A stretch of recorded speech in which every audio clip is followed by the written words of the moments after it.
د دې زیارت مورید مجاور اخلاصمن ملنګ غلی سو او له سترګې یې روڼې اوښکې راتوی سولې. له یوې خوا مې زړه پر سوځل کېدی او د بلې خوا د ملنګ پټ حالت هېښ کړی وم. څو ګړی مو صبر ورته وکړ. وروسته زموږ یوه ملګري داسې پوښتنه ځینې وکړه: ښه ملنګ جانه، دا زیارت چې ته اوس وررهي یې د کومې زمانې را په دې خوا پیدا سوی دی او د کوم وخت راهیسې دې عقیده پر راغلی ده؟ ملنګ پر زنګنو سر کښېښود او زموږ د ملګري ځواب یې ورنه کړ. موږ د مندوزو کلي ته راورسېدلو. د لږ استراحت په نیت په کلي کې له موټر څخه راکښته سولو او ملنګ مو هم راسره ملګری کړ. د کلي هلکانو چې ملنګ ولیدی ټوله شاوخوا سره راجمع سوه او پر ملنګ راوګرځېدل. ملنګ له خپلې کڅوړې څخه وڅکې راویستې او یو یو موټ یې پر هلکانو باندې وویشلې. موږ چې له موټره کښته سولو، لږ ګړی وروسته مو د کلي له مشر سره ولیدل. تر روغبړ او پوښتنې وروسته یې موږ ته د چای څښلو بلنه راکړه. موږ د هغه د کور پر خوا رهي سولو. څو قدمه لا نه وو تللي چې ما یو کلیوال ته چې موږ ته نږدې ولاړ وویل هغه ملنګ زموږ ملګری دی، هغه هم راوله چې چای راسره وڅښي. کلیوال وویل ملنګ چې له هلکانو سره خبرې خلاصې کړي پخپله راځي، ځکه چې کور یې هم لیدلی دی او پخپله د خان کره راځي. ما چې د دې سړي څخه دا خبرې واورېدې، د ملنګ د حال پوښتلو دپاره یو څه امید را پیدا سو او په ډېر تلوار د خان صاحب طرف ته ورچابک سوم او پوښتنه مې ورڅخه وکړه چې تاسې دا ملنګ پیژنئ؟ خان وویل هو، دی همیشه دلته راځي. ما ورته وویل چې دی اصلا د دې ځای اوسېدونکی دی؟ خان وویل یا، دی اصلا د لوړې خوا دی، خو دا څو کاله کېږي چې په کال کې 3-4 واره راځي او اکثره ژمی په دې سیمو کې تېروي. ما ورته وویل چې دا خو لیونی نه ښکاري، ستاسې څه خیال دی؟ خان راته وویل چې نه، پر مخ لیونی نه دی او نه بیخي پر سد دی. کله روغ ورمټ سړی سي او کله بیا ځنځیري لیونی ځینې جوړ سي. ما ورته وویل ممکن چرسي به وي. خان راته وویل نه، چرس نه څکوي، بلکې کله کله چې پر حال وي ډېرې ښې خبرې کوي. چرس بد بولي او درواغ خورا ناروا ګڼي. او پر اوسه ښکال یې لا دا هم راته وویل چې زه حاضر یم چې ستاسې کلي کې ځای ونیسم او ستاسې زامنو ته تعلیم ورکړم. پر اوسه ښکال دومره بېسده هم نه وو. حتی زموږ په کلي کې چې به کله کله یو خط لیکلو ته ضرورت پیښېده، ده به لیکي.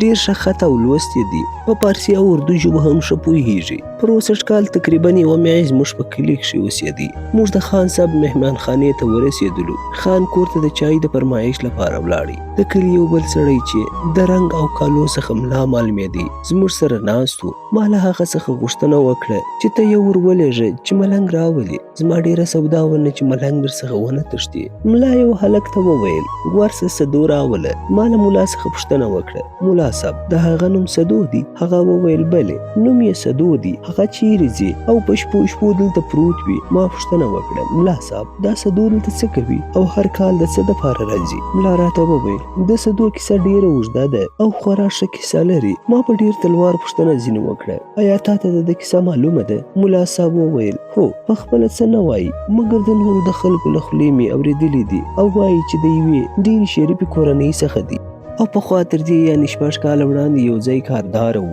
او حکومتي کار یې کاوه، خو د کوچیانو د یوه ملک په لور مین سو څو اخر دی او نجلۍ تښتې ته مجبور سول. د ملا خبرې دې ځای ته رسېدلې وې چې سدو راننوتې او ملا د ده د رسېدو سره دستي خوله بنده کړه. د ملا تر دې وروستیو خبرو وروسته زما له سدو سره مینه پیدا سوه او هغه ډول تېروتنې چې د اول څخه د سدو په اړه په زړه کښې راګرځېدې یو څه لرې، خو په پوره ډول سره مې تېروتنه نه وه لرې سوې. ځکه ما ویل امکان لري د دې سببه چې سدو خپل راز پټ کړي، داسې یو جعلي پیښه به یې رامنځته کړې وي او په دې ډول به غواړي چې رښتیا پټ کړي. خو سره له دې مې زړه یو څه تسلي سو. د سدو د رښتینې کیسې د معلومولو تلوسه زیاته سوه. د پخوانیو تېروتنو څخه مې د سدو د رښتینې کیسې د معلومولو تلوسه زیاته سوه. خان صاحب چای راوړې. په داسې حال کې چې حاضرین ټول چپ ناست وه. د چای په څښلو مو پیل وکړ. خان د خبرو چوپتیا ماته کړه او سدو ته یې داسې وویل سږکال ډېر ناوخته راغلی. سدو وویل هو خان کاکا، سږکال هغه مهال چې زما د راتلو وخت و زه ناروغه سوم او ناروغي مې ډېره سخته سوه چې له ژونده مې هیله پر مخ وشکېده. خو ګوره اجل مې نه و رسېدلی، خدای جوړ کړم او دا دې بیا هم بریالی سوم چې تر دې ځایه ځان راورسوم. خدای مې دې تر هغو ژوندی لري چې یو ځل بیا تر خپلې موخې پورې ورسېږم. خان زموږ خوا ته مخ راوګرځاوه او راته یې وویل سدو ډېر ښه سړی دی، یوه ښه کیسه لري. موږ چې هر څه ورته ووایو خپله کیسه نه راته کوي. وبه ګورو که ستاسو به برکت یې نن خپله کیسه راته وکړه نو زموږ د څو کالو سودا به هم له منځه ولاړه سي.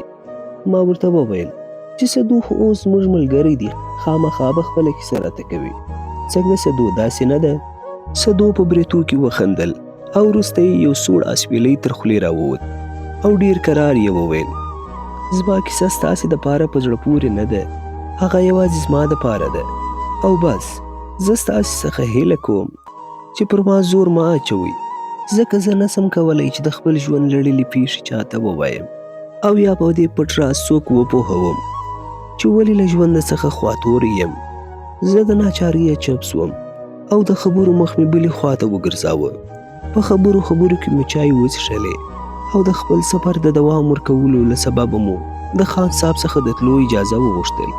که څه هم خان ډیر ټینګ سو مګر موږ ورسره ونه منل او ځینې ولاړو. پر لارې مو سدو ته نوره ستونزه نه کړه پیښه، ده هم څه ونه ویل. مازدیګر ټانګ ته ورسېدو. ما ملنګ د خپلې استوګنې ځای ته بوت او په ډیره ښه توګه مې د هغه درناوی وکړ. ماخستن مو ډوډۍ هم وخوړه او چای مو هم وڅښلې او ځایونه مې واچول.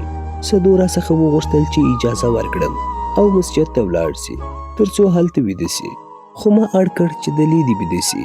ده هم ومنله. موږ سرونه پر بالښتانو کښېښول له دې سببه چې زما زړه ډېر ناکراره و او تلوسه مې وه چې د سدو په کیسه خبر سم، خو څرنګه چې د زموږ څخه په کلکه غوښتنه کړې وه چې د هغه په اړه به پوښتنه نه ځینې کوو، نو ځکه مې د پوښتنې زړه نه سوی کولی. مګر په زړه کښې مې ډېره تلوسه وه. یو څو ګړی موږ کرار پراته وو او څراغ لګېدی، خو ما د ځان سره دا پرېکړه وکړه چې د ملنګ سره به تر هغې ډورۍ پورې چې سدو ورتلي ورسره ځمه او دی به له ځانه سره بیرته راولم او تر هغه به یې نه پرېږدم تر څو خپله کیسه راته ونه کړي. تر دې وروسته مې سدو ته وویل اشنا څرنګه چې ته خپل زیارت ته ځې نو زه هم در سره ځم. آیا تر سپینې خولې پورې د موټر لاره سته که یا؟ نو موټر به بوځو او تر هغه وروسته به بیا پیاده ولاړ سو. سدو راته وویل چې زه ستا له دې غم شریکۍ څخه زیاته مننه کوم. ما هم اوس له ځانه سره پرېکړه وکړه زه به د خپل ژوند لکۍ په ډک اسرار تا ته وسپارم. په دې حال کې سدو پر خپل ځای کښېناست او له خپلې کڅوړې څخه یوه بسته کاغذونه چې په یوه ټوکر کې پیچلي وه راویسته او په داسې حال کې چې هغه کاغذونه یې ما ته راوړاندې کړل. خپلو خبرو ته یې داسې دوام ورکړ صاحبه زه د کابل د خوا یم، متاسفانه خپله بشپړه پیژندنه تاسو ته نسم ویلی. ما په عالي دارالمعلمین کې تحصیل کړی دی او تر تعلیم وروسته په بېلابېلو ځایونو کې مې د معلمي سپېڅلې دنده ترسره کول او وروستی ماموریت مې د غزني په مربوطاتو کې د یوه ښوونځي معلمي وه او دا لیونتوب هم په هغه وخت کې راته پېښ سو. ما چې نن ته ولیدې نو مې پرېکړه وکړه چې خپل راسره یادښتونه تا ته وسپارم او له تا څخه هیله کوم په هر ډول چې کولی سې زما د ستونزمن ژوند پیښې په اخبارو کښې خپرې کړه. ما کاغذونه د سدو له لاسه واخیسته او ورته ومې ویل چې وروره ستا ټولې غوښتنې چې زما په وس کې وي پوره کولو ته چمتو یم، ته دې نور شرطونه هم ووایه. سدو د خونې دروازه خلاصه کړه او شاوخوا یې وکتل، وروسته یې دروازه بیرته وتړه او پر خپل ځای کښېناست. ما ته یې وویل صاحبه زه د ډېرې شریفې کورنۍ یم او ډېره شتمني هم لرو او 4 وروڼه نور هم لرم او تر ټولو یې زه کشر یم او پر ټولو ګران هم یم چې یو ګړی به کور ته ناوخته ورغلم نو پر دوی به له خواشینۍ څخه غم جوړ و. دوی خبر نه و چې تقدیر او قسمت به دا پیښه کړي چې په ژوند به له دوی څخه جلا کېږم او خپل ټول ژوند به تر یوې پاکي او سپېڅلې مینې قربانوم. زه دې سپېڅلې او پاکي مینې د دنیا له ټول شر او شوره ګوښه کړی یم. زه اوس په دنیا کې بې له دې یوازینۍ هیلې څخه چې د خپلې محبوبې تر څنګ په ابدي ژوند ویده سم بله ستره هیله او امید نه لرم، ځکه ما او زما محبوبې دا ژمنه کړې ده چې یو او بل به نه هېروو او په ټوله دنیا کې بې له مینې بل څه نه غواړو. زما مینې خپله ژمنه پر ځای کړه، زه هم باید پر خپلې ژمنې وفا وکړم او باور لرم چې زما دا هیله به ډېر ژر پوره سي. سدو تر کومه وخته چې ماته یې د خپل زړه حال وایه او د خپلو یادښتونو مجموعه یې راسپارل، پرله پسې یې ژړل او له سترګو څخه یې اوښکې بهېدلې.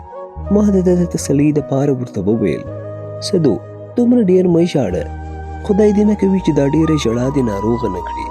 سدو په جواب کې راته وویل دا ژړا خدای د زخمي زړونو لپاره یو ملهم پیدا کړی دی. که ژړا نه وای نو زه باور لرم چې زما زړه به لا پخوا چاودلی وای. تر ژړا وروسته ډېره ارامي محسوسوم. په هر حال نور دې له خوبه نه باسم. مطلب مې دا و چې زما یادښتونه زما د ډېرې ناکرارې مینې په خاطر او له یو خوږمن سره د مرستې په بنسټ په دغه شرطونو قبول کړه. لومړی دا یادښتونه د صدو په نامه خپاره کړه. دوهم هیله کوم زیات تر دې زما د پېژندلو کوشش ونه کړې. دریم دا یادښتونه 3 کاله وروسته خپاره کړه. څلورم اوس زما په دې راز په شوراوا کې هیڅوک مه خبروه. بله دا چې که زما دغه وصیت پر ځای کړې نو زما روح به ستا څخه خوشحاله سي. ما ورته وویل ورور جانه بېغمه واوسه، زه به ستا دا ټول وصیتونه پر ځای کړم او سربیره پر دې زه ستا هر ډول مرستې ته حاضر یم. صدو زما څخه ډېره مننه وکړه. وروسته دواړه ویده سو. تر ډېره وخته ما له خوب نه راتلی او د صدو د یادښتونو د لوستلو په سودا او تلوسه کې وم او غوښتل مې چې یادښتونه ډېر ژر ولولم. خو بیا مې هم خپل ځان پر خوب واچوه تر څو صدو هم ویده سي. کله چې صدو ویده سو ما ژر یادښتونه خلاص کړه او په لوستلو مې شروع وکړه. صدو خپل یادښتونه په ډېر ساده ډول په پارسي ژبه لیکلي وه. خط یې ډېر ښکلي و. یادښتونه مې د سهار د لمانځه تر وخته خلاص کړل. د یادښتونو د لوستلو په وخت کې صدو څو پلا ویښ سو او زه به یې ولیدم چې یادښتونه ګورم. څه به یې ونه ویل او بیرته به ویده سو. سهار چې صدو له خوبه راپاڅېدی زما څخه یې اجازه واخیسته او ژمنه یې راسره وکړه چې 4 ورځې وروسته به بیرته راځم او 2 شپې به درسره تېرې کړم. ما هم اجازه ورکړه او صدو مې تر سپینې خولې پورې په موټر کې ولېږي. قدرمنو دوستانو دا هم 2مه برخه وه. هیله ده چې د خوښې وړ مو ګرځېدلې وي. تر 3مې برخې د خدای په امان.